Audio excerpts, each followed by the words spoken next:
Hello, അടുത്തായിട്ട് പറയാൻ പോകുന്ന അനീമിയയും അതേപോലെ കാരണങ്ങളും പരിഹാരങ്ങളെ കുറിച്ചാണ്. ഈ അഡോളസൻസിൽ ബ്ലഡിൻ്റെ അളവ് കുറഞ്ഞാൽ, അഡോളസൻസിൽ മാത്രമല്ല ഈ സമയത്താണ് ഏറ്റവും കൂടുതൽ ശ്രദ്ധിക്കേണ്ടത്. അനീമിയ എന്ന് പറഞ്ഞാൽ എന്താ? ഈ പിക്ചറിൽ കണ്ടാൽ അറിയാമല്ലേ? നോർമലായിട്ടുള്ള സമയത്ത് റെഡ് ബ്ലഡ് സെൽസ് അഥവാ അരുണ രക്താണുക്കളുടെ അളവ് കൂടുതലായിരിക്കും നമ്മുടെ ശരീരത്തിൽ. അതായത് in our body containing normal time red blood cells is more in our blood. But in the case of anemic state, that time white blood cells more and red blood cells is less. അഥവാ white blood cells കൂടുതലൊന്നല്ല, എണ്ണത്തിൽ മാറ്റം ഉണ്ടാവില്ല. പക്ഷേ red blood സെൽസിൻ്റെ അല്ലെങ്കിൽ അരുണ രക്താണുക്കളുടെ എണ്ണം എന്ന് പറയുന്നത് വളരെ കുറച്ചായിരിക്കും.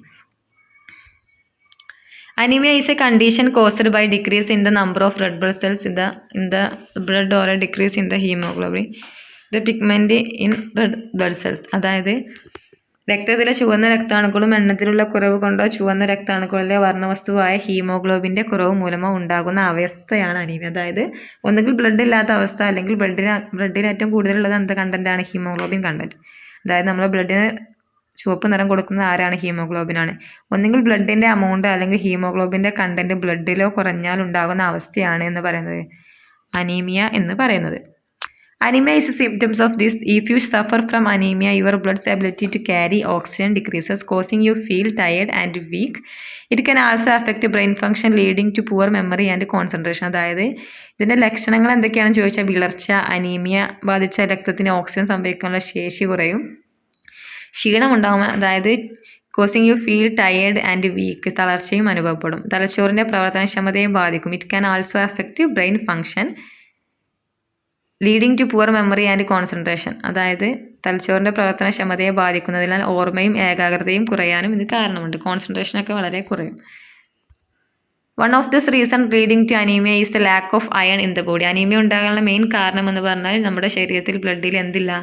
അയൺ അല്ലെങ്കിൽ ഇരുമ്പിൻ്റെ അഭാവം മൂലമാണ് ഉണ്ടാകുന്നത്. അതിനെന്താണ് നമ്മൾ ചെയ്യേണ്ടത്? This problem can solved by making it habit to eat iron rich foods. അതായത് അയൺ നിറഞ്ഞിട്ടുള്ള, ഇരുമ്പ് അടങ്ങിയിട്ടുള്ള ഭക്ഷണങ്ങൾ നമ്മൾ കഴിക്കണം. Although iron tablets can be used as a quick solution.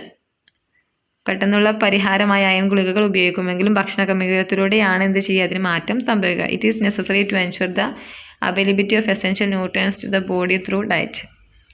ഇനി കൗമാരം വെല്ലുവിളികളുടെ കാലം എന്നാണ്. കൗമാര കാലഘട്ടത്തിൽ ഒരുപാട് ശാരീരികമായിട്ടുള്ള വളർച്ച ഉണ്ടാകുന്ന അല്ലെങ്കിൽ മാറ്റങ്ങൾ ഉണ്ടാകുന്നതിനോടൊപ്പം മാനസികമായിട്ടും ഒരുപാട് മാറ്റങ്ങൾ ഉണ്ടാകുന്ന കാലമാണ് എന്ത്? കൗമാരം എന്ന് പറയുന്നത്. അതായത് ഹാബിറ്റ്സ് തന്നെ ചേഞ്ച് ചെയ്യുന്നതാണ്. എന്തൊക്കെയാണ് നമുക്കറിയാം? സ്മോക്കിങ്ങും ഡ്രഗ്സും അതൊക്കെയാണ് മെയിൻ കാരണം, അല്ലേ? അതേപോലെ ഡ്രിങ്കും ഒക്കെയാണ് കാരണം. The rapid changes in hormone production and brain development during adolescence can cause mental and emotional turmoil. അതായത് കൗമാരക്കാലത്ത് ഹോർമോൺ ഉൽപ്പാദനത്തിലും തലച്ചോറിൻ്റെ വികാസനത്തിലും പെട്ടെന്നുണ്ടാകുന്ന മാറ്റങ്ങൾ മാനസിക വൈകാരിക പ്രക്ഷുബ്ധതയ്ക്ക് കാരണമാകും. അതായത് മാനസികമായിട്ടുള്ള പ്രശ്നങ്ങൾക്ക് എന്താകും? കാരണമാകും. Losing the respect and independence that one received as a child and not being accepted as an adult can lead to confusion about one's place in society. അതായത് കുട്ടി എന്ന നിലയിൽ ലഭിച്ചിരുന്ന പരിഗണന സ്വാധീനം നഷ്ടമാവുകയും എന്നാൽ മുതിർന്ന വ്യക്തിയായി അംഗീകരിക്കപ്പെടാതിരിക്കുകയും ചെയ്യുന്നത് സമൂഹത്തിൻ്റെ സ്ഥാനത്തെക്കുറിച്ച് ആശയക്കുഴപ്പമുണ്ടാകും. അതായത് ഈ അഡോൾസൻസ് കാലഘട്ടത്തിൽ, കൗമാര കാലഘട്ടത്തിൽ ആരെങ്കിലും എന്തെങ്കിലും ചെയ്താൽ കുട്ടി എന്ന നിലയിൽ അതിനെ തള്ളുകയും ഇല്ല, അതേപോലെ വ്യക്തി എന്ന നിലയിൽ അയാളുടെ വാക്കിനെ ഉയർത്തുകയും ചെയ്യാത്തൊരു കാലഘട്ടമാണ് കൗമാര കാലഘട്ടം എന്ന് പറയുന്നത്. അതുകൊണ്ട് തന്നെ ഇമോഷണലി ഒരുപാട് വീക്കായിട്ട് മാറുകയും ചെയ്യും. Lack of clear understanding one's person, lack of maturity in decision making can also lead limitation, bad association and bad habits. അതായത് ഈ ചീത്ത കൂട്ടുകെട്ട്, ദുശീലങ്ങൾ എന്നിവയൊക്കെ ഉണ്ടാവുന്ന, പക്വതക്കുറവ് മൂലം ഉണ്ടാകുന്ന കാര്യങ്ങളൊക്കെ ഉണ്ടാകുന്ന ഈ കാലഘട്ടത്തിലാണ്. There is a possibility of becoming addicted to many influence such as a mobile, internet abuse.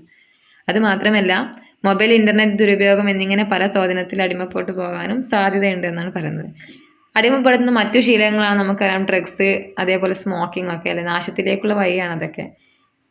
Tobacco containing more than 7,000 chemicals. നമുക്കറിയാം ടൊബാക്കോയിൽ എന്തുണ്ട്? 7,000 കൂടുതൽ, അഥവാ 7,000 കൂടുതൽ കെമിക്കൽസ്, രാസവസ്തുക്കളുണ്ട്. Including nicotine and benzene. വിഷപദാർത്ഥമായിട്ടുള്ള നിക്കോട്ടിൻ അടക്കമുള്ള 7,000 കെമിക്കൽസ് ഉണ്ട്.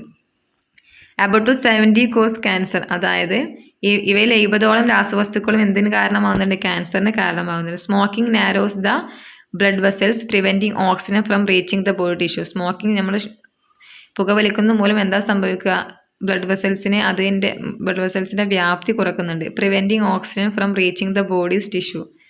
അതേപോലെ ബോഡി ടിഷ്യൂയിലേക്ക് ഓക്സിജനെ കൊണ്ടുപോകുന്നതിനെ തടയുകയും ചെയ്യുന്നുണ്ട്. Smoking and the use of tobacco products are the main causes of cancer in the mouth, lungs, throat and oesophagus. അതായത് ഈ സ്മോക്കിംഗ് എന്ന് പറയുന്നത് ടൊബാക്കോൻ്റെ പ്രൊഡക്റ്റ് ആണല്ലോ അല്ലേ? ടൊബാക്കോൻ്റെ പ്രൊഡക്റ്റ് ആണ് ഏറ്റവും കൂടുതൽ ക്യാൻസറിന് കാരണമാകുന്നത്. എവിടെയൊക്കെ? വായിലും ശ്വാസകോശത്തിലും തൊണ്ടയിലും അന്നനാളത്തിലൊക്കെ ക്യാൻസർ ഉണ്ടാകാൻ കാരണമാകുന്നുണ്ട്. Collect information about the health and social problems caused by smoking, alcoholism and drug use and write the science book എന്നാണ് പറയുന്നത്. അതായത് നിങ്ങൾ നമ്മുടെ ചുറ്റുപാടത്തുണ്ടെങ്കിൽ അതൊക്കെ ഒന്ന് ടെക്സ്റ്റ് ബുക്കിൽ എഴുതാൻ, നമ്മുടെ നോട്ട്ബുക്കിൽ എഴുതാൻ ടെക്സ്റ്റ് ബുക്കിൽ പറയുന്നുണ്ട്. ഇതൊക്കെയാണ് ഈ കൗമാര കാലഘട്ടത്തിൽ ഉണ്ടാകുന്ന വെല്ലുവിളികൾ എന്ന് പറയുന്നത്. അതായത് നമുക്കറിയാം, നമ്മുടെ ശരീര കാലഘട്ടത്തിൽ, വളർച്ചാ കാലഘട്ടത്തിൽ ഏറ്റവും കൂടുതൽ വെല്ലുവിളികൾ അനുഭവപ്പെടുന്ന കാലഘട്ടമാണ് കൗമാര കാലഘട്ടം എന്ന് പറയുന്നത്. അത് മാത്രമല്ല, the rapid changes in hormones in the physical and mental, അതായത് ശാരീരികമായിട്ടും മാനസികമായിട്ടും ഒരുപാട് ചേഞ്ചസ് വരുന്ന കാലഘട്ടമാണിത്. ഈ കാലഘട്ടത്തിൽ ഒരുപാട് നല്ലത് കുറവായിരിക്കും, ചീത്ത കാര്യങ്ങളായിരിക്കും ഏറ്റവും കൂടുതലുള്ളത്. ഈ ഫോട്ടോയിൽ കണ്ടാൽ തന്നെ അറിയാം എന്താ ചെയ്യേണ്ടതെന്ന് അറിയില്ല. ഒരു ഹാബിറ്റ്സ് ഒക്കെ പെട്ടെന്നുള്ള ചേഞ്ച് ആവുകയും എന്താ ചെയ്യേണ്ടതെന്ന് അറിയാത്തൊരവസ്ഥ. അതായത് മയക്കുമരുന്നിനും മദ്യത്തിനും അതേപോലെ തന്നെ പുകവലിക്കും എല്ലാത്തിനും എന്തായിട്ടും ഇമോഷണലി, അതായത് പ്രണയം എന്നിവയുള്ള കാര്യങ്ങളും ദുരുപയോഗങ്ങളിലൊക്കെ പോകാനുള്ളൊരു ടെൻഡൻസി, മനോഭാവം ഉണ്ടാവുന്ന കാലഘട്ടമാണ് ഈ കാലഘട്ടം എന്ന് പറയുന്നത്. Okay, thank you.